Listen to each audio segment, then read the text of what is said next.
Hey everyone, David Oliver here with the Tax to Save team, and thanks for joining us for another great, also successful week of what we're able to really help clients with on a daily basis of keeping more, living more, and leaving more of what we can help them save in tax. This week's going to be exciting case studies we always get into, but really the opportunity of where 2026 has led us for those who are investing in public, private markets. But today is going to be more about the private markets and how some of our own clients and clients we're just starting to work with are have taken advantage of that. Right. So the IPO market, right? Initial public offering market is starting to get hot again. We're seeing things like the likes of trillion-dollar valuations and companies likely to go public in this year of 26, like SpaceX, Anthropic, ChatGPT or OpenAI, Gusto, Harness.io, right? Really, even some of those companies listed are some things that our own clients in our own family have some venture investing in. And that obviously, with a big gain above basis, obviously comes a tax, right? And so this week's actually a client that came to us that's been working this entire time, his entire career for a great company. And that company is now to the point of where it's had its IPO. And that's really exciting. For him, it's life-changing money. He's been a W-2 employee for this company, working his way up to the executive board. But the stock that he's had that's been illiquid is now coming to be liquid. And here's the scenario we'll get in today on how he was taxed and what we did to help you. So if you're listening today, again, it's taxsave.com, and you've like sitting on some appreciated stock that might go liquid or have that taxable transaction today or this year, in that fashion. We have a lot of clients that have been in SpaceX, Anthropic, Harness.io, and Gusto, and that likelihood is around the corner, right? So it's better to be prepared than caught by surprise, especially a tax surprise. So we'll get into what that client surprise was, an unfortunate event of what it was, but the benefit we were able to provide, not just by saving him some big taxes this year, but efficiently using what we're going to call, and what's really references what's called an NOL, a net operating loss, carried forward deductions into next year and what we can do to do further long-term planning like Roth conversion and things and what we did here for this client. So I'll go ahead, as we always do, hop right in, share my screen, and we'll dive into the case study. So as you're seeing, the IPO windfall, right? For those who are seeing my screen today. And so the IPO windfall, right, for this client, he was paid, which is super exciting. Usually makes about 150 to 200 grand a year as W-2 employee. His payout this year, folks, from the IPO of his company was over $5 million. Life-changing for this client and anyone not inheriting, but receiving for the rewards of working really hard for a company, that type of payout.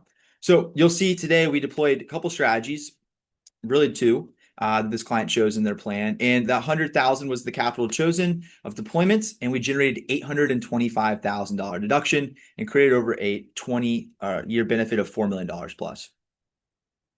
So with that said, what are we looking at here, right? The W-2 tax trap. This was our problem. Had the client's pay stub he sent over. He said, Davis, it was very painful. And I can imagine, right? The pay stub, 5 million came in, but really not as much. We're looking at about 2.9 because two or 3 million some because 2 million came out in state and federal tax in the state of Colorado where they reside. They're married filing jointly, right? So they lost about $1.92 million right away to tax on the 5 million.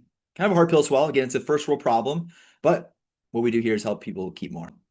We're not going to do any Roth conversion this year, right? A lot of these case studies, those are listening and those are here about case Roth conversion, and to learn more about that, we have many case studies on that. We help a lot of clients with that on a yearly and daily basis.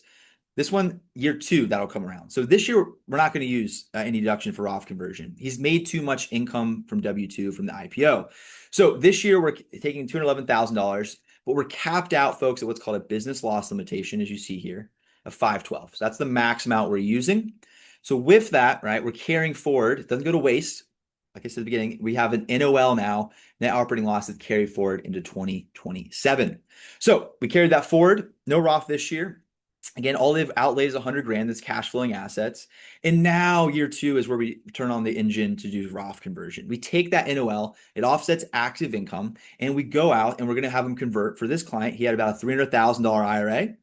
We could be more conservative, moderate, but you can see we're going to want to use the whole NOL for that present value of getting it to use right away. And for Roth conversion, typically that 313,000 would be at least a $40,000 plus cost, very conservatively.